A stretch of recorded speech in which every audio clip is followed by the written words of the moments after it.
Welcome to explore with Karthi. கார்த்தியுடன் இணைந்திருங்கள். வீட்டிலலாம் இந்த கேஸ் ஸ்டவ் கலட்டுறது, இந்த ஓசை கலட்டுறது ரொம்ப கஷ்டமாக இருக்கும்.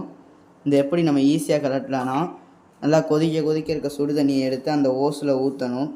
எண்ணெய் பிசுக்கு இதெல்லாம் இருந்துச்சுன்னா அது இந்த மாதிரி அடைச்சிருக்கும். இந்த ஓஸில் நல்லா அதை ஊற்றிட்டு ஒரு 2 நிமிஷம் அதை ஆறுனதுக்கப்புறம் எடுத்திங்கன்னா டக்குன்னு வந்துடும். எப்படி எடுக்கிறோன்னு பாருங்கள்.